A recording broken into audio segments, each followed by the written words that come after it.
En Brie-sur-Marne, a las afueras de París, iniciaremos en este programa un viaje. Ici, à Brie-sur-Marne, près de Paris, nous allons commencer un voyage. Le voyage, Charles Baudelaire. À nouveau Baudelaire, c'est toujours Baudelaire. Pour l'enfant, amoureux de cartes et d'estampes, l'univers est égal à son vaste appétit. Ah, que le monde est grand à la clarté des lampes, aux yeux du souvenir que le monde est petit. Un matin, nous partons, le cerveau plein de flammes, le cœur gros de rancune et de désirs amers. Et nous allons, suivant le rythme de la lame, berçant notre infini sur le fini des mers. Les uns joyeux de fuir une patrie infâme, d'autres l'horreur de leur berceau et quelques-uns, astrologues noyés dans les yeux d'une femme, la Circé tyrannique au dangereux parfum. Mais les vrais voyageurs sont ceux-là seuls qui partent pour partir. Cœur léger, semblable au ballon. De leur fatalité, jamais ils ne s'écartent. Et sans savoir pourquoi, disent toujours « allons ». Ceux-là dont les désirs ont la forme des nus et qui rêvent ainsi qu'insconscrit le canon des vastes voluptés changeantes, inconnues et dont l'esprit humain n'a jamais su le nom. Charles Baudelaire. J'ai pris ce poème pour partir cette conversation ici à Brie-sur-Marne avec Jean-Louis Etienne, que je m'imagine a été un enfant amoureux des cartes et d'estampes. C'est vrai. Qui est parti un jour pour partir. Il continue à partir, qui fait des expéditions très importantes. Je vous remercie, Jean-Louis, d'être ici à Une Bouteille Nouvelle, l'émission faite en France, ici à Paris. C'est avec plaisir. Qu'est-ce que vous sentez, vous, qui avez l'esprit du voyage, de l'aventure, de ce poème de Baudelaire que j'ai lu? Alors, il y a une chose qui m'interroge beaucoup, c'est le voyageur qui part léger comme un ballon. Oui, oui. Je ne sais pas si le voyageur part aussi léger qu'il le dit. Quand on se déplace, on traîne toujours soi-même avec ses contradictions, avec son envie de partir, son envie de fuir aussi, son envie d'exister à travers le voyage, une quête d'autre chose. Donc le voyage, quand je dis le voyage, ce n'est pas le voyage touristique de 15 jours de celui qui habite à Santiago et qui dit « je veux visiter Paris 15 jours », il part, il est structuré pour visiter Paris. C'est celui qui, à un moment donné, a ce désir d'ailleurs. Et pourquoi il va appeler ailleurs? Qu'est-ce qui le pousse à aller ailleurs? Et je terminerai en disant que il faut du temps à un voyageur qui part pour être aussi léger qu'un ballon. Il faut se déshabituer du monde, se déshabituer de ses contradictions pour arriver à devenir léger dans le voyage. Pour être ouvert à ce qu'il va peut-être trouver, à la surprise. Exactement. Donc, le voyage, c'est le voyage qui vous fait, en fait. Le voyage vous modèle en fonction de ce que vous rencontrez, des gens que vous rencontrez, des choses. Vous partez avec une idée et petit à petit, le voyage va vous façonner. Voilà le mot que je cherchais, vous façonner. Et donc, vous allez revenir différent. Mais je suis convaincu que quand on a le désir, l'essentiel, c'est de partir, quoi. C'est après le voyage qui va vous transformer. Il y a un autre poète qui dit « partir, c'est mourir un peu ». Qu'est-ce que vous pensez à ça? J'ai souvent réfléchi, je ne comprends toujours pas. Qu'est-ce que ça veut dire mourir un peu? Mourir un peu, ça veut dire qu'on perd un peu quelque chose qu'on ne retrouvera pas, peut-être. Pour moi, c'est plutôt naître. Naître ailleurs. Renaître. Enfin, c'est un autre personnage qu'on va rencontrer. Vous savez, on vit... en général, la majorité des personnes naissent dans un secteur, dans un lieu, ont leurs racines, leurs habitudes, et vont voir presque toute leur vie le monde en fonction de ce que renvoie ce lieu. Et ces personnes-là, vous les prenez, vous les mettez ailleurs. Il y aura une mort à un moment donné parce qu'ils vont être déracinés. Et puis c'est une nouvelle forme de soi qu'on rencontre. Les autres, c'est un miroir, quoi, hein. Je pense que c'est plutôt une renaissance qu'une mort pour moi. Est-ce que vous avez eu une renaissance dans votre vie. Vous étiez médecin avant d'être explorateur. Vous êtes médecin, homme de science, mais surtout vous êtes connu ici en France comme explorateur. Oui. On va parler de ça. Quand se produit peut-être le changement Oui. dans votre vie? Mais avant d'être médecin, j'étais ajusteur sur métaux. J'ai fait la mécanique. Ah, d'accord. Quand j'étais petit, je voulais faire menuisier. J'habitais dans un petit village, je voulais faire menuisier. J'étais tout le temps chez le menuisier du coin. Il me donnait du bois, je faisais des choses. J'aimais réaliser quelque chose de mes mains. Et donc, j'ai fait la scolarité. Je suis entré au collège technique. Et dans la section de menuiserie, il n'y avait plus de place. Donc, j'ai été orienté ajustage sur métaux, donc l'ajustage de précision. Et donc, j'ai fait ce qu'on appelle un CAP, ça veut dire certificat d'aptitude professionnelle d'ajusteur sur métaux. Et là, j'ai été repéré par deux professeurs de mathématiques et un autre professeur de physique, et qui m'a orienté vers le bac technique. Et là, tout d'un coup, un monde différent s'ouvrait devant moi. Je voulais faire menuisier, et tout d'un coup, avec le baccalauréat, tout était possible. Et donc, j'ai décidé de faire quelque chose qui m'ouvrait sur le monde. Il y avait une implication sociale, et ça a été la médecine. Donc après, j'ai fait des études de médecine. Mais le vrai changement vient après. Et oui. Ah, oui. Et ensuite, des études de médecine. J'étais interne en chirurgie. J'avais le désir du voyage. Et donc, j'ai commencé à faire quelques voyages personnels. Donc, mon premier grand voyage, c'était en Patagonie. Et ensuite, j'avais ce désir de voyager. Et la médecine a été mon passeport pour toutes ces aventures. C'est à travers la médecine que j'ai été invité à aller en Himalaya, sur le sommet de l'Everest, ensuite les courses autour du monde à la voile. Et là, le désir de faire des expéditions m'a pris et ne m'a jamais quitté, quoi. Il n'y a que la Patagonie pour mon immense tristesse, disait Blaise Cendrars. C'est puissant, la Patagonie. Ça fait partie des déserts puissants qui m'ont le plus marqué. C'était un rêve. J'avais lu, moi j'aimais la montagne, j'aimais l'alpinisme, et j'avais lu un récit de voyage d'un alpiniste italien qui s'appelait Walter Bonatti, qui avait été au Fitzroy. Et il parlait de la Patagonie, de cette terre de contraste. Quand il y avait des petits perroquets, il y avait des flamants roses, alors qu'il y avait des tempêtes prodigieuses, il y avait des chevaux sauvages, il y avait des gauchos, il y avait des montagnes. Et donc, il m'a fait rêver, et ça a été un de mes premiers désirs de voyage. Et c'est en 1975 que j'y étais.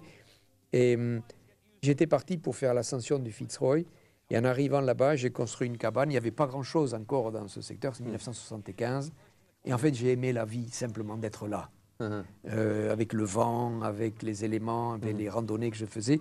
Et j'ai abandonné cette ambition d'aller sur le Fitzroy. Et j'ai vécu 3 mois inoubliables pour moi, oui. J'ai fait une interview à un Français, justement, qui a tout laissé en France pour aller au Chili. S'appelle Marc Roquefort, pour faire des traversées sur la Patagonie. Ah oui. Donc, il y a toujours des Français qui s'éprennent de la Patagonie. Oui, il y a Jean Raspail qui en a parlé, bien sûr, à travers son livre. Mais d'abord, c'est un magnifique nom, Patagone. Ah oui. Je ne sais pas pourquoi. C'est magique, non? Oui. Et puis il y a les Patagons. C'est le bout du monde. Tous ces éléments font qu'effectivement, il y a une tentation patagone en chaque individu qui est amoureux du voyage. Je ne connais pas un seul voyageur qui n'ait pas eu la tentation de la Patagonie. Donc ça, Chatwin a participé aussi. Bruce Chatwin a participé aussi. Il a écrit un beau livre sur la Patagonie. Ah oui, oui, oui. Donc il y a une littérature du voyage très tournée vers la Patagonie. Et moi, j'ai retrouvé ce que je cherchais, c'est-à-dire une puissance. On la retrouve dans la racine des arbres qui sont torturés en permanence par le vent. C'est comme des bonsaïs qui sont travaillés par le vent. Il y a tout d'un coup ce soleil éclatant, et puis il y a l'orage qui couvre derrière.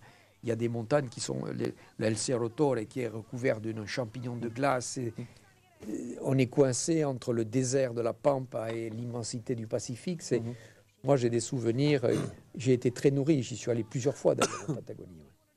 Alors, vous avez, seul, avec votre traîneau, vous avez rallié le pôle Nord en 1986. Vous êtes connu, justement de là, comme explorateur. Vous avez écrit ce livre, un récit, Le pôle intérieur, on va y en parler. Mener sa vie comme une aventure, c'est une belle idée. Vous avez écrit en plus, entre autres, La complainte de l'ours, chronique d'un monde fragile. Puis Clipperton, la troll au bout du monde. C'est un autre voyage dont on va parler aussi. Alors, le pôle intérieur, mener sa vie comme une aventure, qu'est-ce que vous voulez dire par là?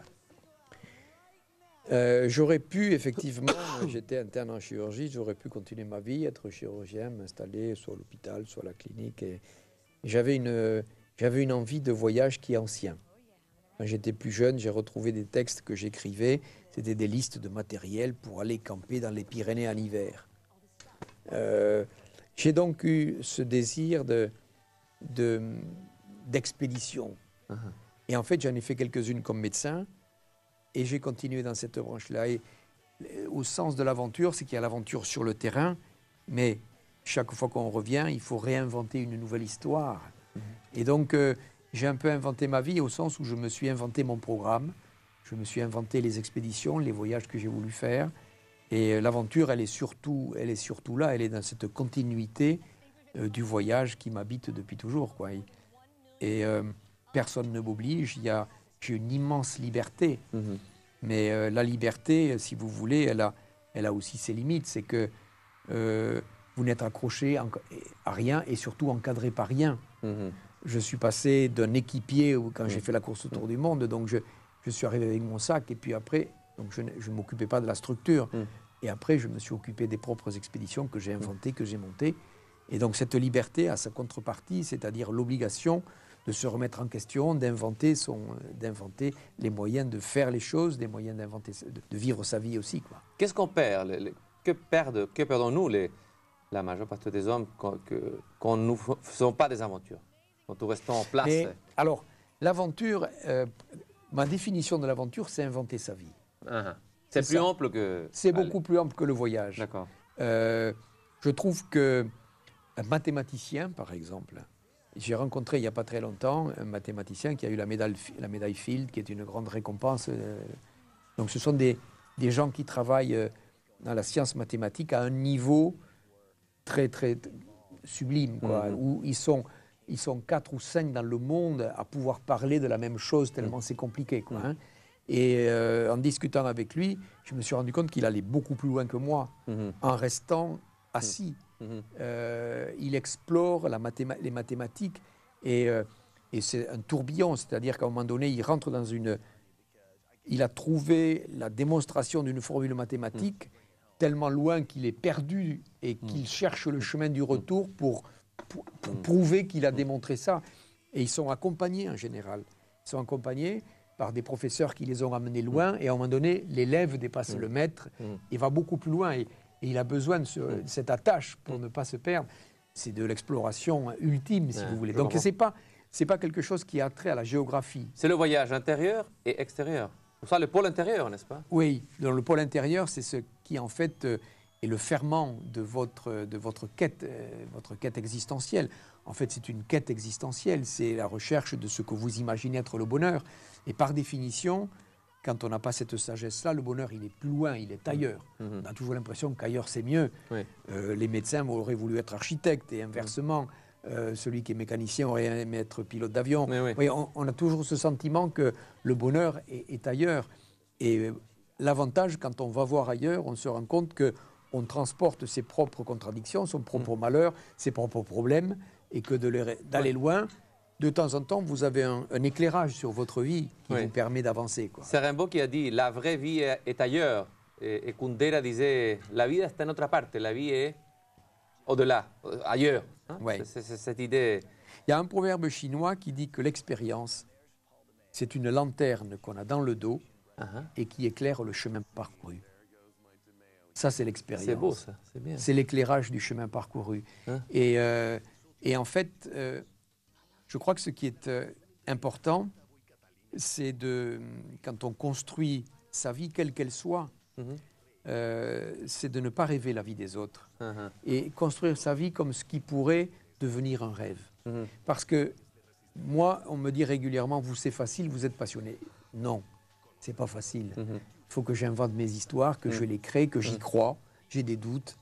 De temps en temps, je rêverais d'être encadré par un salaire qui tomberait tous les mois. Oui. Mais bon, j'ai choisi autre chose. J'ai choisi autre chose.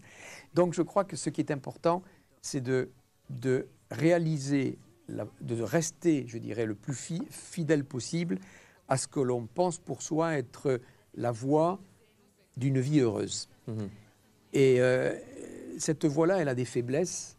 On a toujours des lumières qui s'allument ailleurs. On a envie d'aller... Vous voyez, il y a des attractions parasites. Ce qui est important, c'est de... Des chants de sirènes. Des chants de sirènes, exactement. exactement. Ce qui est important, c'est de rester sur cette trajectoire qu'on pense être sur laquelle... qui est cette trajectoire qui est peut-être celle du bonheur pour vous, sachant que pour toutes les trajectoires, il y a des moments de doute, il y a des difficultés, on passe par des seuils, on a envie d'abandonner, tout d'un coup on a une idée, on se dit mais c'est ça qu'il faut que je fasse dans ma vie. On repart dans cette idée, on va rencontrer au bout d'un moment les mêmes difficultés, la même difficulté d'apprendre, la même compétition. Donc c'est construire sur une trajectoire. Et donc cette image de la lumière qui éclaire dans le dos le chemin parcouru, donc je me retourne et je me dis tiens, je suis finalement resté fidèle à une idée que j'avais d'il y a longtemps. Et en fait, c'est une façon de ne pas avoir des frustrations dans la vie, c'est de rester sur la trajectoire qu'on s'est inventée. Vous-même le dites dans ce livre, quand vous conseillez, vous rencontrez les jeunes, hein, et vous le dites que l'essentiel, c'est d'insister, de travailler dur, de rester, c'est la méthode, c'est pas laisser comme ça un défi, abandonner, c'est la tentation la plus facile. On est dans un monde faciliste où tout s'abandonne rapidement. Absolument. Mais l'abandon d'une chose non terminée, c'est une frustration. Vous avez été nourri par un rêve, par une idée, par quelque chose qui vous a porté à un moment donné, que vous abandonnez pour des raisons de difficulté. Et en fait, c'est une frustration. Et on ne se construit pas sur des frustrations. Et je dis, pour continuer dans ce que vous dites, je dis régulièrement dans des classes où je peux le dire à des adultes, qui c'est qui a commencé un petit modèle réduit d'avion ou de bateau, on a toujours rêvé d'avoir, et cet avion, il n'a pas flotté ou il n'a pas volé. Il y en a plein. Moi, j'en fais partie. Et je dis, tu rentres à la maison, termine ça et ta vie va changer. Ta vie va changer parce que tu te seras construit. Ce que tu avais rêvé a été réalisé, c'est fait. Tu peux, sur cet accomplissement, te consacrer à autre chose, quoi. C'est vrai, ça, ce que vous dites est très sage. Est-ce que vous avez eu des moments, par exemple dans une expédition, allant à la montagne ou dans le pôle Nord, un moment où vous étiez dans un point d'abandonner, de lâcher, de retourner, de laisser tout ça, rentrer à votre maison, retrouver votre femme, etc. Tout le temps. Ah, tout le temps, hein. Souvent, le parcours le plus difficile que j'ai fait, c'est au pôle Nord. Et donc j'ai été au pôle Nord en solitaire, en tirant mon traîneau. Je suis parti du nord du Canada, il y a 800 km à faire, j'ai mis 2 mois pour le faire, 2 mois de solitude. Très, très instructif, quoi, hein. Mais je voulais abandonner tous les jours au début parce que la glace est très, très abîmée. Ce n'est pas une patinoire du tout, c'est très chaotique. Je voulais abandonner tout le temps au début et j'ai réussi à passer ces envies d'abandonner. Mais il m'a fallu un mois. J'appelle ça se déshabituer du monde, en fait, pour entrer dans l'idée que je m'étais fait de ce voyage. Parce que j'avais monté ce projet déjà ici en France. Donc vous êtes déjà un héros avant de partir. Vous dites, je vais aller seul au pôle Nord, on regarde, vous êtes... Puis vous arrivez au pôle Nord, enfin au point de départ, là, au nord du Canada. Puis il faut y aller, il n'y a personne. Il fait moins 48 degrés, il fait froid. Donc c'était un parcours très ambitieux. Vous avez mis beaucoup d'orgueil. Vous avez envie de vous réaliser pour les autres, que les autres aient un regard différent sur vous. Vous cherchez l'héroïsme. Et vous vous rendez compte que vous n'êtes pas à la hauteur du projet, quoi, hein. Vous êtes un homme, simplement. Et donc là, vous devenez cet homme-là qui a inventé une histoire qui le dépasse, quoi. Et il m'a fallu du temps pour me déshabituer de ce que j'appelle tous ces faux mobiles, qui sont des mobiles extérieurs. C'est exister par rapport aux autres, par rapport à une ambition, pour entrer dans ce personnage qui était en moi et qui avait quand même envie d'aller au pôle Nord. Vous voyez, pour rejoindre ce petit enfant qui rêvait du pôle, parce que c'est un rêve de gosse, quoi, hein. Et il m'a fallu ce temps-là pour arriver à rejoindre ce vrai mobile. Et à partir de là, j'ai commencé à me sentir bien au pôle Nord. Donc, la tentation d'abandonner, ça allait même plus loin. C'est que je me disais, comme j'avais placé beaucoup d'ambition dans ce projet, je me disais si je pouvais me casser une jambe. Vous voyez, un truc, revenir en héros. Oui. Le docteur Étienne était parti au pôle Nord, mais il revient, il s'est cassé une jambe et tout. Vous voyez, une excuse, encore une fois, de civilisation. Et par chance, je ne me suis rien cassé et j'ai traversé tous ces faux mobiles pour arriver à devenir le marcheur du pôle que je voulais être intimement. Vous êtes le premier à faire ça? Oui, oui, j'étais le premier à atteindre le pôle Nord en solitaire. Et je dois dire que l'arrivée au pôle Nord a été une libération. C'est comme une sortie de prison. Je m'étais inventé une histoire dont j'étais prisonnier. J'avais ce sentiment que ma vie devait passer par le pôle Nord, que le parcours pourrait me dépasser totalement. Et j'y suis arrivé. Et ça a été une libération formidable. En même temps, une construction de moi-même, du temps passé avec soi. C'est la plus belle retraite que j'ai faite, quoi. Et qu'est-ce qui se passe là-bas, intérieurement, en solitaire, dans le vide? Parce que c'est presque le néant, c'est une image du... Oui. C'est pas le néant, je sais que c'est pas le néant, mais... Non, mais vous avez raison, c'est une autre planète, il n'y a aucune référence à l'humain. Et c'est là qu'on se rend compte qu'on vit avec ce que j'appelle des tuteurs. C'est-à-dire, oui, des choses qui vous portent, qui vous tiennent, des béquilles, on va dire. Des béquilles. Okay. Parce que quand on se lève le matin, on met la radio, on écoute les nouvelles, ou on va acheter le journal, on marche dans la rue, il y a tous ces bruits de la ville qui sont... Regardez déjà la différence entre les bruits de la ville et les bruits de la campagne. Quand vous allez, vous êtes perdu, il n'y a plus rien. Il n'y a pas de référence. Il n'y a pas de référence, donc au bout de 48 heures, on s'ennuie, ou alors il faut passer ce stade-là pour apprendre le vide, un peu à la campagne. Et donc on vit avec tout ça. Quand vous marchez dans la rue, vous avez les publicités, vous avez les couvertures des journaux qui vous annoncent toutes les catastrophes, les malheurs personnels des stars. Donc sans s'en rendre compte, on vit avec ça. Et tout d'un coup, on vous soustrait de tout ça et vous êtes dans une cellule immense. C'est une immense cathédrale, quoi, le pôle Nord, quoi, où il n'y a rien. Et en fait, vous devez vous apprivoiser vous-même, réapprendre à vivre avec vos contrariétés, avec vous-même. C'est une fabuleuse retraite. C'est pas seulement la maîtrise de quelque chose d'extérieur, c'est la propre maîtrise d'abord. Ben, écoutez, vous m'encouragez depuis tout à l'heure à parler de ça, et je me rends compte, et vous avez raison, que je n'ai pas parlé une seule fois de la température, ou très peu, de la difficulté, de la marque de mes skis, du poids du traîneau, parce que le problème, il est pas là. Le problème, il est là, d'une manière générale. Je me suis rendu compte après. Comment vous avez fait? Je dis 70% dans la tête. Et les jambes, c'est le moteur de la tête, quoi. Qu'est-ce que vous avez appris de vous-même? C'est une autre connaissance de l'homme, de l'humaine. J'ai appris que j'étais capable de mener un projet comme ça jusqu'au bout. Parce que j'avais été équipier, j'étais en Himalaya quelques fois, j'ai fait la course autour du monde à la voile, j'ai fait des expéditions en Patagonie, j'ai fait plusieurs sur des sommets, j'en avais fait beaucoup, mais j'étais équipier. C'est la médecine, en fait, j'allais médecin et j'étais équipier. Et à 40 ans, je me suis dit, je vais m'arrêter, je vais faire médecin après, mais je veux faire ma propre expédition. Et j'ai décidé d'aller au pôle Nord tout seul, pour faire ma propre aventure. Et ça m'a apporté que j'étais capable, ça m'a conforté dans l'idée que cette vie me convenait et que j'étais capable de la mener tout seul. Donc je suis revenu avec deux outils. Je suis revenu avec une notoriété en France. La notoriété, c'est un niveau... C'est un outil social intéressant, la notoriété. C'est quelque chose, c'est davantage de lignes directes de téléphone sur son agenda, c'est plus de clés à son porte-clés qui vous permet d'accéder à des niveaux de décision. Donc c'est un outil social intéressant. Puis c'est pas désagréable, un peu de notoriété. La vanité humaine. Bien sûr, on est toujours nourri. La vieille vanité, cette vieille amie. Vous savez, la notoriété, c'est vous arrivez dans un restaurant le soir. Bon, vous n'avez pas réservé, il y a une file de 5 ou 6 personnes qui attendent, on vous reconnaît. C'est l'héros qui arrive. Et on vous trouve Monsieur une place. Étienne, l'héros. Bon, ça, c'est les avantages sociaux de la notoriété. Mais ça a un temps, c'est fragile si vous ne l'entretenez pas par des choses vraies, quoi. Et le deuxième outil, c'est ce que je disais à l'instant, la confiance en moi, dans mon aptitude à mener des projets. Et c'est comme ça que j'ai arrêté la médecine, que j'ai continué cette vie d'exploration, quoi. Donc ça a été un tournant décisif dans ma vie, Nous parlions du pôle Nord. C'est le moment de parler du pôle Nord. Je viens du pôle Sud de l'Antarctique, que vous connaissez aussi. Vous avez fait une expédition, on va y parler.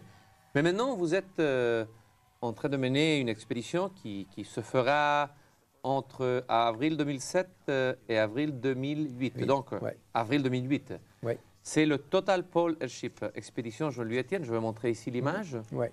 Et vous allez peut-être la raconter. Ça consiste en quoi cette expédition que vous menez maintenant? Alors, Total Polar Ship, c'est une expédition qui va avoir lieu au pôle Nord et qui va consister à survoler la banquise depuis le Spitzberg au pôle Nord jusqu'en Alaska pour mesurer l'épaisseur de la banquise. Airship, le mot airship, c'est un dirigeable, je ne sais pas comment on dit en espagnol. Dirigible. Dirigible, hein. Bon, Un Zeppelin. un Zeppelin, Uh-huh. exactement. Et donc, je fais construire à l'heure actuelle un Zeppelin en Russie Oui. qui va nous permettre de survoler tout l'océan Arctique, toute la banquise, depuis le Spitzberg, pôle Nord Voilà le jusqu'en Alaska. dirigeable. Je le montre. Je continue. Oui. Et sous le dirigeable sera accroché un appareil de mesure Mhm. qui mesure instantanément l'épaisseur de la glace. Et cette expédition, qui est dans le cadre de l'année polaire internationale, Mhm. permettra de revenir avec une valeur de référence qui est l'épaisseur de la glace au pôle Nord, qui permettra dans le futur de suivre l'impact du réchauffement. C'est incroyable. Pourquoi un Zeppelin? Ah, parce que l'appareil de mesure que j'utilise est utilisé en général avec un hélicoptère. C'est un appareil allemand de l'Alfred Wegener Institut. C'est Christian Haas, un ingénieur allemand qui est un spécialiste. C'est lui qui l'a mis au point. Il l'utilise avec un hélicoptère à partir d'un brise-glace en général. Et donc, le dirigeable, ça a une beaucoup plus grande autonomie. Donc, il va nous permettre d'explorer davantage de surfaces de glace. Et d'où l'idée de... Ça a été utilisé la première fois par Amundsen, qui était un explorateur norvégien, qui a traversé l'océan Arctique en 1926, donc il y a 80 ans. Et donc cette idée de refaire avec un dirigeable est venue d'Amundsen, et en utilisant cet appareil très moderne de mesure d'épaisseur de glace. Donc nous allons ramener cette valeur de référence pour suivre l'activité, l'impact du réchauffement sur la Vous savez, glace. Monsieur Etienne, je ne vous connaissais pas au Chili il y a 7 mois. Je venais ici faire des interviews à des intellectuels, des poètes, etc. Et tout d'un coup, dans la librairie française à Santiago, je me retrouve avec ce numéro de l'Express, avec un titre très suggérant, un appel, un cri d'alarme. Le cri d'alarme de Jean-Louis Etienne, sauvant le pôle Nord. Et je regarde à l'intérieur, je vous sens très angoissé, c'est ça? Je sens un appel. Et je voudrais savoir pourquoi ce cri d'alarme, comme nous. Si vous voulez, c'est un secret pour personne que le climat se réchauffe, même si on ne le perçoit pas. Oui. C'est difficile de le percevoir. Je vais m'expliquer pourquoi. Parce que l'atmosphère, la Terre, à la surface bien sûr, Oui. s'est réchauffée de 1,5 degré ou 1 degré maximum en un siècle. Uh-huh. C'est rien. Oui. On ne le ressent pas, vous voyez. Mais 1 degré sur l'ensemble de la Terre, c'est énorme. Mhm. Dans la comparaison avec le corps humain. Ah, d'accord. Depuis tout à l'heure, vous et moi, nous sommes à une température normale, on a 37 degrés notre corps. Uh-huh. 37,5, 37,5. Ça se sent, on Ça se se sentait sent. un peu mal. Exactement. La Terre, elle est là aujourd'hui. Uh-huh. Ah, Elle est dans cette début de fièvre. début de fièvre. Uh-huh. Parce que 1,5 degré sur la masse du corps, c'est une grande quantité de chaleur. Même pour la Terre, c'est pareil. Donc, on va vers un réchauffement. Donc, on ne le sent pas trop. Premièrement, parce que 1,5 degré en un siècle, c'est pas grand-chose. Mais encore une fois, je le répète, à l'échelle de la Terre, c'est important. Deuxièmement, le coupable est invisible. C'est le gaz carbonique qu'on met dans l'air, dans l'atmosphère, et qui accentue l'effet de serre. Et troisièmement, ce coupable-là, on ne veut pas y toucher. On ne veut pas y toucher parce qu'il est produit par notre activité industrielle. Il vient de ce qui est l'énergie du monde, c'est-à-dire le pétrole, le gaz et le charbon. La Terre, à 85-90%, tourne sur l'énergie produite par le gaz, le pétrole et le charbon, qui sont des énergies fossiles qui produisent du gaz carbonique. Donc tous ces facteurs font qu'on a laissé courir pendant longtemps cette production excessive de gaz carbonique. Et aujourd'hui, le cri d'alarme que je poussais, c'est que la banquise, donc la glace qui est au pôle Nord, elle fond très vite. Sûrement dans 50 ans, elle va disparaître, mais en été uniquement. Elle reviendra en hiver parce qu'il fait froid. Mais vous dites ici, il y a une information qui est vraiment décourageante. La banquise disparaîtra de l'océan Arctique en été 2060. Il n'y aura pas de banquise de glace. Elle fondra toute en été. À la fin. Oui, Qu'est-ce qui va oui. se passer? Quelles seront les conséquences? Les premières conséquences de ça? Alors, bonne question. Quelles sont les conséquences? La machine climatique, c'est, restez simple, hein, rassurez-vous, c'est l'équilibre entre la chaleur qui est à l'équateur. L'équateur reçoit en permanence, été comme hiver, de la chaleur. Cette chaleur, elle est échangée avec le froid des deux pôles, pôle nord et pôle sud. La nature, elle va toujours dans le sens de l'équilibre. Donc, qu'est-ce qui fait bouger? Alors, cet échange de chaleur, il se fait avec les courants atmosphériques, les courants aériens, l'atmosphère, qui évacue la moitié de la chaleur. Et l'autre chaleur est évacuée par les courants océaniques. Nous avons en Europe le Gulf Stream, qui vient réchauffer notre côte ouest de l'Europe et qui est la montée de chaleur de la mer des Caraïbes vers le pôle Nord. Vous supprimez à un certain moment le froid au pôle Nord en été, donc cet attrait, cette attraction des masses d'eau chaude vers le Nord va pas se faire. Donc le Gulf Stream va peut-être changer de trajectoire. Nous allons vers de la disharmonie climatique. Le chaos. Le début du chaos. Parce que, regardez, les cyclones. Le cyclone, c'est du chaos. Le cyclone, c'est quoi? C'est une libération énorme et brutale d'énergie accumulée à la surface de l'océan. En général, c'est à la fin de l'été, chaud tout l'été, au mois de septembre.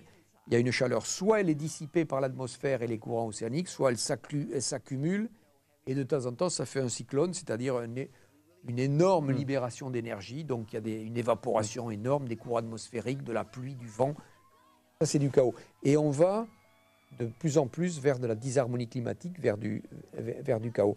Donc le cri d'alarme, il est... Mais c'est le désastre, ça. Oui, mais bon... Content, c'est ici. La perspective, elle est assez proche, quoi, vous voyez. C'est demain, ça. C'est demain, c'est dans 2 générations. Oui. Donc c'est important aujourd'hui d'agir. Et l'erreur, elle est de dire, et là je suis contre M. Bush, elle est de renier ou de dire on va voir. Mais seulement pas M. Bush, il y a des scientifiques très connus qui sont un peu sceptiques, ils disent on exagère.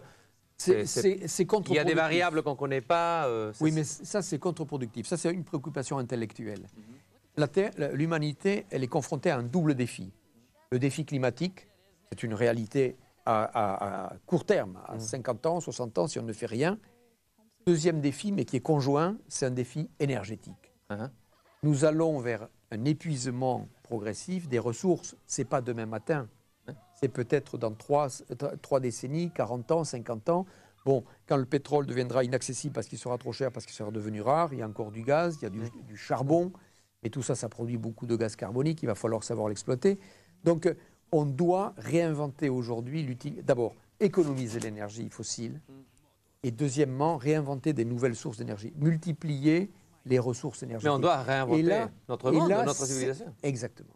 Et changer la civilisation, c'est le paradigme qui doit changer. Sinon, c'est ce que j'appelle une renaissance. J'aime pas... Une renaissance, mais c'est optimiste, ça, c'est positif. Je dis une renaissance parce qu'on connaît le mal, on a les solutions. Il faut aujourd'hui les faire appliquer. Donc c'est de l'information, c'est de la réglementation, c'est arriver...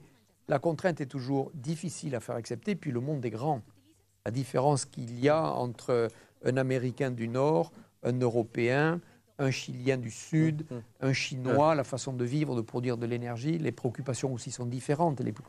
Et donc c'est difficile d'harmoniser vers le sens de l'économie et de l'utilisation de nouvelles énergies.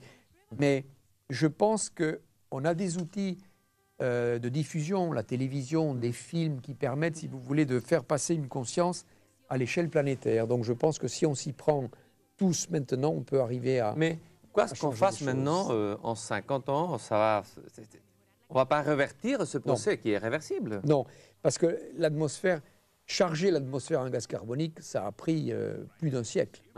Donc l'atmosphère a une mémoire, ce gaz carbonique qui est là, qui est présent, que l'on mesure et qui ne fait que monter. Donc il faudrait filtrer tout l'air du monde. Ça prendrait énormément de temps et beaucoup d'énergie. Donc la façon de filtrer l'air, c'est de les laisser réabsorber ce gaz carbonique par les plantes C'est la raison pour laquelle on propose d'étendre les forêts, de faire des choses qui... La photosynthèse, la croissance des plantes, c'est la fixation du gaz carbonique qui est dans l'air grâce au soleil pour faire des éléments nutritifs pour la plante. Donc on est invité à planter au maximum, donc ça va prendre du temps.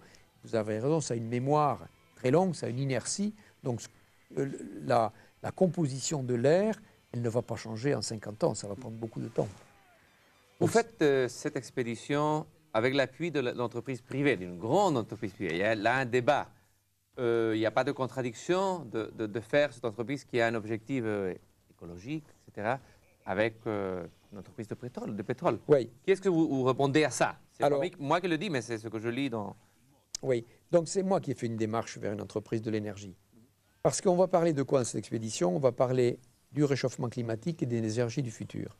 Qui c'est qui est impliqué le plus dans cette double problématique? Ce sont les entreprises de l'énergie, pas forcément que les pétroliers. Oui. Les entreprises d'électricité consomment beaucoup de charbon pour faire de l'électricité ou du nucléaire. Mais donc, c'est toutes les entreprises de l'énergie. Et ma démarche a été de m'adresser à des entreprises de l'énergie. J'ai vu en France toutes les entreprises de l'énergie. Ce qui est intéressant, c'est qu'aujourd'hui, elles sont concurrentes. L'électricité de France vend du gaz, le gaz de France vend de l'électricité. Donc, il y a une ouverture des marchés de l'énergie. Donc, elles sont concurrentes et c'est Total qui a accepté de prendre, qui a été intéressé. Ça n'a pas été facile, parce que tout d'un coup, ça veut dire qu'une entreprise comme ça s'expose. Alors, Total, mais c'est intéressant parce que c'est un travail pédagogique de l'intérieur. De l'intérieur, qui est peut-être plus effectif, qu'il y a plus d'efficacité là qu'un discours écologiste les investissements aujourd'hui dont on a besoin pour le futur, pour trouver des éoliennes performantes, des cellules photovoltaïques performantes, des capteurs solaires performants, qui sait qui a les moyens aujourd'hui d'investir et dont c'est le cœur de métier, ce sont les entreprises de l'énergie. Ce sont elles qui investissent sur les énergies du futur. Et donc, c'est une incitation à cet investissement-là. Et ça a été la raison de mon choix, c'est-à-dire d'impliquer publiquement des entreprises. Et je peux vous dire que c'est Total, avec qui j'ai des bonnes relations, qui a pris le projet. British Petroleum a été intéressé. Je suis allé à Londres présenter le projet à la demande d'une agence de communication parce qu'en fait, ces entreprises sentent bien qu'elles sont impliquées dans ce processus. Et il faut bien que les gens comprennent que Total, comme toutes les entreprises du pétrole dans le monde, elles vous fournissent, comme elles vous fournissent à vous, à moi et à tout ce qui nous regarde, le pétrole, si vous voulez, pour mettre l'essence pour mettre dans la voiture. Mais ce n'est pas Total qui consomme toute l'essence qu'ils vendent. Vous voyez ce que je veux dire? Ce n'est pas eux qui produisent. Nous sommes tous les coupables. Nous sommes tous des petits Total. Oui. Vous voyez ce que je veux dire? Là où il faut faire attention, c'est que Total, dans son corps de métier, dans le raffinage, dans l'exploration, a besoin d'économiser, d'aller dans le sens de l'optimisation énergétique. Et je dirais que c'est un peu là-dedans aussi que j'encourage l'entreprise. Donc j'ai un travail à l'intérieur de l'entreprise qui est très très bénéfique, quoi, parlons un peu du pôle Nord. Ce que j'ai appris en étudiant un peu vos livres, vos écrits, c'est que le pôle Nord est plus fragile que le pôle Sud. Oui. Très fragile. Oui. Faites la comparaison entre le pôle Sud et le pôle Nord. D'accord, vous avez raison, à ce stade-là, on va faire un peu de géographie. Oui, parce que nous sommes au Sud, nous connaissons le pôle Sud, l'expérience et l'Antarctique. Nous imaginons que le pôle Nord, c'est de même que l'Antarctique. Alors, le pôle que vous connaissez bien, l'Antarctique, le pôle Sud, c'est un continent. C'est un énorme continent de glace, grand comme l'Europe et les États-Unis réunis. Moi, en France, je dis c'est grand comme 28 fois la surface de la France. Donc, vous prenez l'Europe ou les États-Unis et le Mexique. Ça, c'est quelque chose qu'on peut visualiser. Les États-Unis et le Mexique, et vous recouvrez le tout de 2500 mètres, 2 km et demi de glace. 2 km et demi de glace sur une surface comme les États-Unis et le Mexique. Ça, c'est la taille de l'Antarctique. Donc, c'est un énorme, c'est la grande réserve d'eau douce de la Terre. Et c'est un énorme continent qui est entouré par l'océan Antarctique, l'océan austral. Donc, c'est un continent entouré par un océan. Ça, c'est le pôle Sud. Le pôle Nord, c'est le contraire. C'est quelques continents, l'Amérique, la Russie, le Groenland, le Canada, qui entourent un océan. Le pôle Nord est au milieu d'un océan, un océan qui est recouvert par une couche de glace. Je fais comme ça parce qu'elle est fine. Elle fait entre 2 et 3 mètres d'épaisseur. C'est la hauteur, donc chez vous, chez les gens, la hauteur du plancher au plafond. C'est ça, la glace qui recouvre... C'est rien du tout, vous avez raison. Et comparé à 4000 ou 5000 mètres d'eau, dessous, il y a un océan. Un océan, c'est chaud, c'est de l'eau, si vous voulez. Donc, quand il fait, par exemple, moins en température négative au nord, ça gèle, et donc ça épaissit la glace, et à un certain moment, ça s'arrête à l'équilibre. Mais cette couche de glace, elle est très fine. C'est pour ça qu'aujourd'hui, elle est fragile. Est-ce qu'on peut s'imaginer alors le pôle Nord comme un calme miroir? Non, n'est-ce pas? Non. C'est tout le contraire. Non, pas du tout. Qu'est-ce qui se passe? C'est mouvementé, c'est... Mais vous avez bien dit qu'est-ce qui se passe, au sens avec de l'énergie là-dedans, parce qu'il se passe des choses. Quoi, hein. C'est moi j'appelle ça un volcan froid. Un volcan froid. Pour moi, c'est une tectonique. Hein. Peut-être vous avez entendu parler de la tectonique des plaques, celle qui est à l'origine des tremblements de terre. Quand les plaques continentales sur lesquelles sont les continents entrent en collision, ça fait des tremblements de terre. Mais c'est pareil. La couche de glace qui recouvre le pôle Nord, elle dérive sans arrêt, elle bouge. Elle est poussée par du vent, elle est poussée par des courants. Et dans ce mouvement permanent, il va des fois entre 500 mètres à l'heure jusqu'à 1 km à l'heure. Des fois, c'est immobile, mais c'est très rare. Donc, cette plaque de glace, elle se casse. Donc, ça laisse tout d'un coup de l'eau libre apparaître. Vous avez l'océan qui apparaît, puis ça se regèle. Là où ailleurs, elle entre en compression. Donc, vous avez des plaques de glace comme ça qui se chevauchent, qui vont faire des crêtes de compression. Dessous, ça fait ce qu'on appelle des quilles, comme ça. Donc, c'est ça, en fait, qui se passe, vous voyez. Et donc, il y en a partout. C'est-à-dire, c'est un chaos permanent. Donc, c'est un champ de murs de glace, de blocs de glace, et c'est sans arrêt un mouvement. Donc, c'est pas du tout un miroir très calme, non. Mais l'Antarctique est fragile aussi. Qu'est-ce qui va se passer à l'Antarctique du point de vue de réchauffement? Alors, le pôle Nord qu'on a évoqué, le bilan de glace du pôle Nord est négatif. C'est-à-dire qu'il y a beaucoup plus de glace qui disparaît que de glace qui sont réformées tous les hivers. L'Antarctique, le pôle Sud, le bilan de glace, pour le moment, il est stable. Il y a d'énormes icebergs, des ice shelves qui se détachent à la périphérie. Si la table, c'est le continent antarctique, à la périphérie, vous avez d'énormes shelves, d'énormes plaques de glace, des icebergs tabulaires qui se décrochent aujourd'hui. Mais pourquoi? Parce que la température de l'océan s'est légèrement augmentée et elle vient éroder la glace qu'il y a autour. De temps en temps, vous avez des blocs qui partent. Mais comme il fait un tout petit peu plus chaud, il y a davantage de précipitations de neige. Il neige davantage. Donc à l'heure actuelle, on est dans une zone de compensation entre les gros blocs de glace qui s'en éloignent et la neige qui est davantage de neige parce qu'il fait moins froid. Vous savez, en été, le pôle Sud, c'est au cœur de l'Antarctique. La température moyenne en été, c'est moins 28 degrés Celsius, centigrade. D'accord. Moins 28, ça c'est la température moyenne en été. Il faut dire que c'est au cœur d'un continent gelé. C'est pour ça qu'il fait beaucoup plus froid. Et en plus, c'est en altitude. Vous avez 2800 mètres de glace.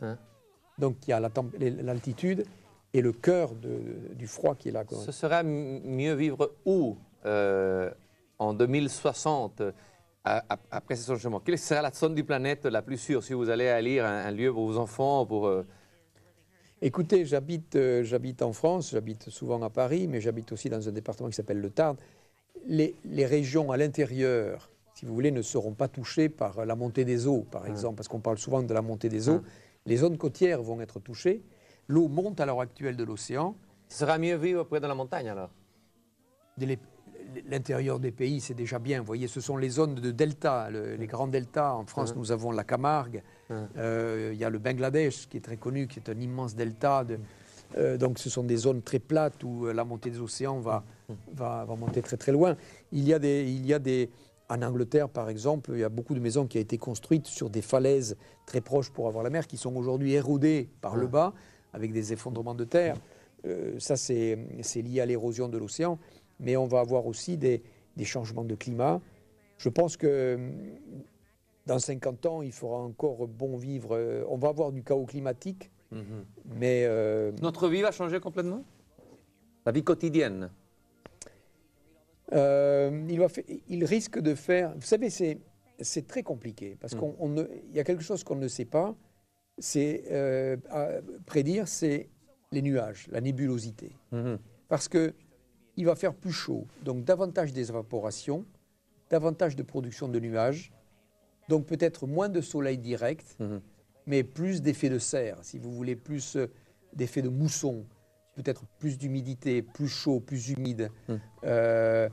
pas forcément des températures plus élevées. On ne sait pas encore très bien. Mais ce qui va changer aussi, c'est la biosphère, c'est-à-dire la vie. On voit aujourd'hui en France des développements de moustiques qui arrivent du sud, par exemple. Les moustiques sont porteurs de la malaria, quoi. J'ai lu que le papillon va disparaître. Il disparaît, c'est une espèce en extinction. Il y a aujourd'hui, au large de la Bretagne, il y a un poisson qui s'appelle le baliste, qui est un poisson que l'on voyait normalement dans le sud. Ouais. Et donc, ils commencent à suivre des veines de courant chaud. Les abeilles, elles partent, oui. elles rentrent. Vous avez dans le nord l'ours brun Oui. qui commence à migrer vers l'Arctique, vers le nord. Donc, il y a des mouvements. Donc, on va avoir des modifications. La biosphère va être complètement bouleversée. C'est une réalité, quoi. Ça va vite, hein. Vous avez écrit ce livre, c'est un hommage, mais c'est une complainte, La complainte de l'ours. Oui. Chronique d'un monde fragile. Vous êtes allé vivre, vous allez à Spitzberg pour vivre les 4 stations de l'Arctique. Et vous avez... Les 4 saisons, oui, j'ai vu. Les 4 saisons, non? Ouais. Et vous avez connu, vous êtes très proche de l'ours. Pourquoi l'ours est pour vous un animal important? Et quelle est la complainte de l'ours? Ben, l'ours, je ne sais pas au Chili, mais j'ai le sentiment quand même que ça reste un animal très de compagnie quand on est petit. On a des peluches. Mais oui, c'est toujours l'ours. C'est toujours le petit ours. Et l'ossito de peluche. Voilà, l'ours de peluche, c'est la même chose partout. Hein. Oui. Donc ça reste un animal qui est proche de notre enfance, qui nous a bercé des rêves. Oui. Et l'ours blanc, l'ours polaire, aujourd'hui, il est menacé parce que comme la banquise fond, c'est son territoire de chasse qui disparaît. L'ours est un animal, l'ours blanc, l'ours polaire, est un animal qui mange 80% du phoque. Donc il a besoin d'attraper le phoque. Et il ne nage pas assez vite pour attraper le phoque. Il l'attend à l'endroit où le phoque vient respirer. Le phoque va plonger sous la glace, il va aller se nourrir, manger quelques poissons, quelques morues. Il va revenir, il respire par un petit trou, il traverse la glace. Et l'ours connaît les endroits où le phoque vient respirer et c'est là qu'il l'attend. Donc si l'ours n'a pas cette banquise solide pour s'asseoir et attendre l'arrivée du phoque, il ne pourra plus s'alimenter. Donc il est menacé par ça. C'est ça la complainte de l'ours. Et son terrain de chasse est en train de fondre. Donc, ça, il est au bout de la chaîne alimentaire, l'ours. Tout à fait, vous avez raison, il est au bout de la chaîne alimentaire. Il y a, et là aussi c'est un obstacle pour lui. Ça fait partie de la complainte, c'est que son corps est de plus en plus intoxiqué. On trouve dans les analyses du sang, de la graisse, des muscles, du lait de la mère de l'ours, on trouve ce qu'on appelle des pesticides, donc, ou des organochlorés, des métaux lourds, mais tous les polluants lourds, organiques, quoi, hein. Et on les retrouve pourquoi? Parce que, bon, ils sont amenés par les courants atmosphériques, les grands vents qui soufflent sur les plaines agricoles, qui emportent une part des engrais dans l'atmosphère qui va se déposer au pôle Nord. Les fleuves amènent tout ça, les courants océaniques, et tous ces polluants qui sont en suspension dans l'eau, ils sont mangés par ce qu'on appelle le phytoplancton, ces petites herbes planctoniques. Voilà, la prairie verte de l'océan, qui est mangée par le zooplancton, donc l'animal, le petit animal, qui est mangé, lui, par les petites crevettes, qui est mangé par la morue, qui est mangé par le phoque et qui est mangé par l'ours. Et l'ours, à la fin, il accumule, si vous voulez, tous ces polluants. Et donc, ça fait partie aussi des autres menaces, le fait d'être au bout de la chaîne alimentaire. Vous dites par là que vous avez écouté un appel. C'est comme si cet animal qui ne parle pas disait un message pour l'homme. Quel est ce message que vous avez écouté? C'est un peu d'anthropomorphisme, si vous voulez, mais quand vous passez du temps à hiverner, comme je l'ai fait au Spitzberg, c'est une île au nord de l'Europe, au nord de la Norvège, il y a des ours qui commencent à passer, qui s'habituent à votre présence. J'étais dans un bateau, j'avais hiverné, été pris dans les glaces. Un bateau que peut-être ceux qui nous écoutent en Patagonie, du côté de Punta Arenas, ont vu, qui s'appelait Antarctica. Il a été Seamaster avec Peter Blake, qui est un navigateur néo-zélandais, donc c'est un bateau qu'ils ont connu. Et j'ai hiverné avec ce bateau au Spitzberg. Donc au bout d'un moment, quand vous passez 7-8 mois au même endroit, les ours sentent un peu l'odeur de cuisine, ils vous voient, donc ils commencent à se rapprocher. Et même si on est resté à distance, il y a un lien qui se crée, quelque chose et avec ce sentiment qu'il y a une communication qui s'établit. Donc il y a une projection très anthropomorphique, si vous voulez, sur l'ours. Et en fait, c'est moi qui l'a traduit, la complainte de l'ours, c'est qu'on est en train d'abîmer son monde aujourd'hui. Et la principale chose dont il souffre, c'est le réchauffement. Oui.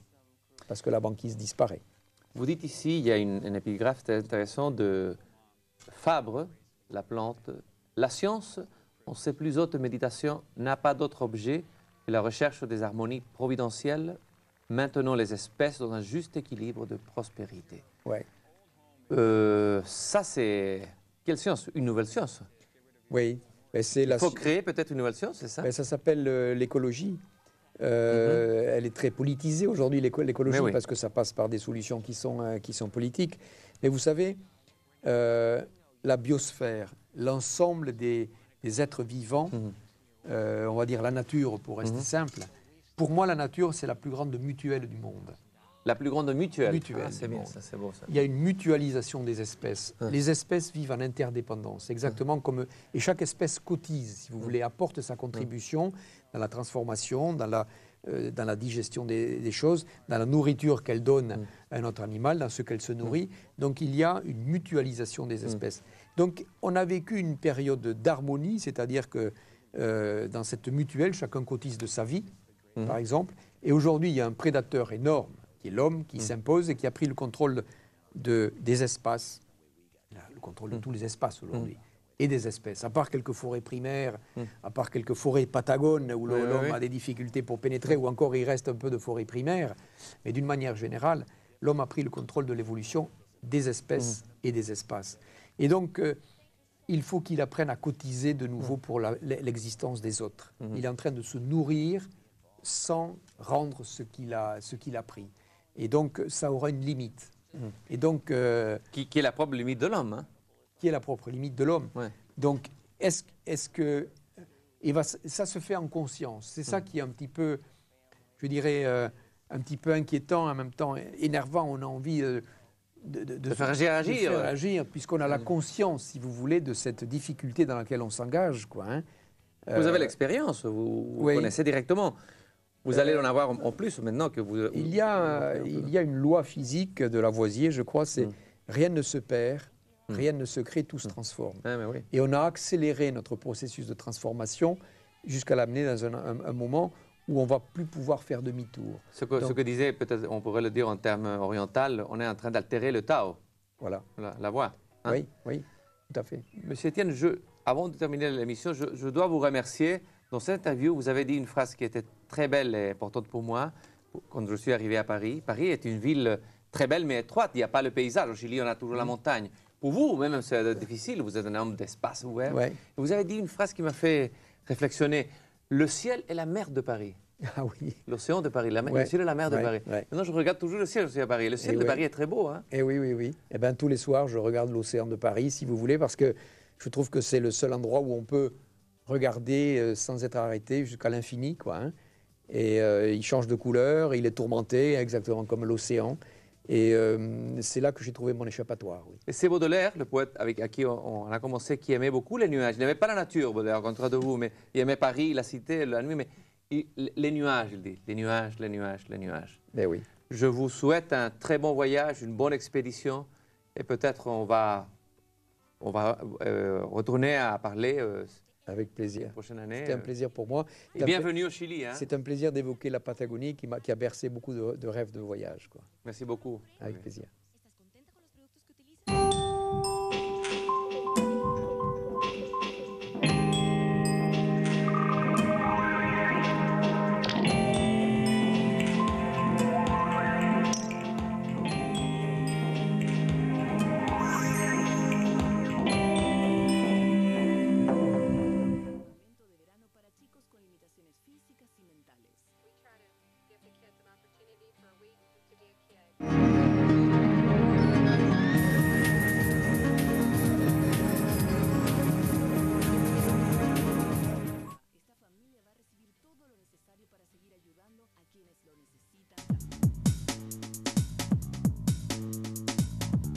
Son personas que tienen que tener una formación en el área de la dramaturgia, porque es mi tema, en el área del cine, de la televisión, de la literatura. Los intelectuales pueden expresar sus tesis en audiovisual. Los abogados podrán a lo mejor un día en los juicios orales poner play y hacer una argumentación audiovisual. O sea, pienso que esto es como cuando salió la imprenta, ¿verdad? El poder, los desafíos, los alcances y limitaciones de la televisión y los medios audiovisuales en nuestra vida contemporánea. En ese contexto surgen las las escuelas de cine y comunicación audiovisual. Pero ¿el realizador nace o se hace? Pregunta que buscan responder Ricardo Larraín, David Benavente, Roberto Paulsen y Santiago del Campo el domingo 21 de octubre a las 22:30 horas. Al medio de los medios, en RTV, Televisión y Cultura.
Ballet del Mundo en RTV.